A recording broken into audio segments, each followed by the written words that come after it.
Welcome to another episode of our video series of the mechanics of human cognition. It's great to have you here. Today, we're getting into something that affects every single one of us, right at our core. We're asking a big question. Are we really built to live alone? Let's get into it. You know, we live in a wild time. On paper, this should be the most connected era in all of human history. I mean, you can reach pretty much anyone, anywhere on the planet with just a tap on a screen. So why is it that so many of us feel more isolated than ever before? It's a huge contradiction, right? That's the great loneliness paradox we're going to unpack today. It's a feeling I think we all know. You could be standing in a room packed with people, maybe at a party, or just scrolling through a social media feed with thousands of friends, but you feel this profound sense of being completely on your own. This feeling, this loneliness in a crowd, has really become one of the defining experiences of our modern digital lives. Okay, so to really get to the bottom of this, we've got to make a really important distinction. And funnily enough, some languages actually give us a big clue here, because they have totally different words for two states of being alone that are, well, they're polar opposites. Getting this difference is the absolute first step. So let's break this down. On one side, you've got loneliness, or in Turkish, yalnızlık. Now this isn't just about being by yourself. It's an unwanted, scary state. It's that deep down anxiety that if you were in real trouble, you wouldn't have anyone you could truly trust to call. It's a feeling of being dangerously disconnected. But then, on the other side, you have solitude. Bir başınalık. This is completely different. It's a chosen state. It's something we need. It's that space we carve out on purpose to check in with ourselves, to really listen to our own thoughts and figure out who we are. And look, this isn't just some nice philosophical idea. This has real, serious health consequences. We know from tons of research that chronic loneliness is toxic. It's a corrosive force that can literally make you sick and even shorten your life. Solitude, though, that's the cure. It's the practice that helps us build the self-knowledge we need to go out and form real, healthy connections.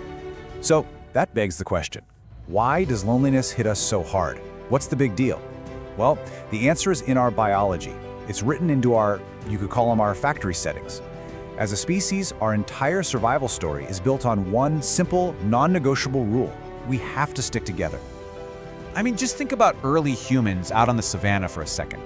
Let's be honest, compared to the other animals, we were pretty pathetic.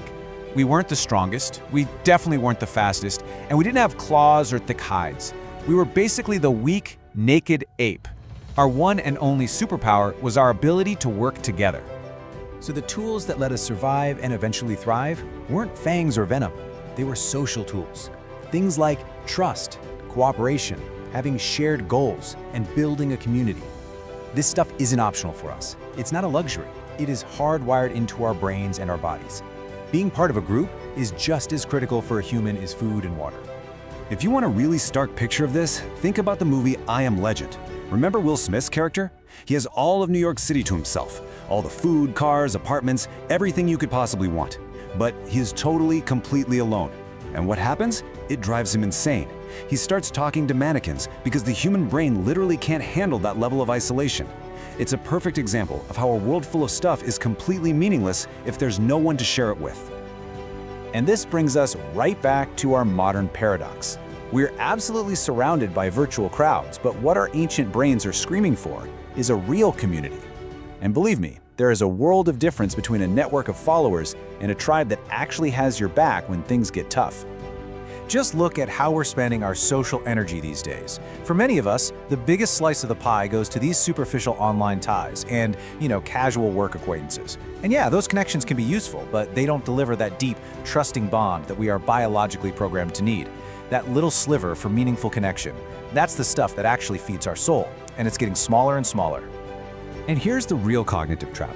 Our ancient brain, our caveman brain, sees 1,000 followers online and thinks, wow, I've got a huge, powerful tribe, I'm safe. But it's an illusion. So many of these digital groups are temporary, they're project-based, they come together for one thing, and then they disappear. They just don't offer that stable, lifelong support that a real community does. Okay, so what do we do about it? If being in a virtual crowd isn't the solution, do we just force ourselves to be more social? Well, not quite.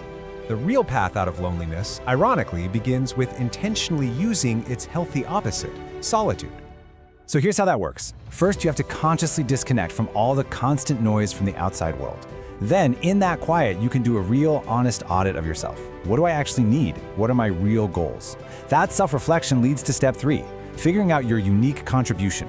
What is it that you bring to the table? And once you have that clarity, you can re-engage with the world, not out of a desperate need for attention, but with a real sense of purpose. Now, the really important thing to get here is that this isn't selfish. It's actually the most unselfish thing you can do. By taking time for solitude, you're filling your own cup. And it's only when your cup is full that you actually have something valuable to offer the group, to offer your community. You can't be a strong member of a team if you don't even know who you are first.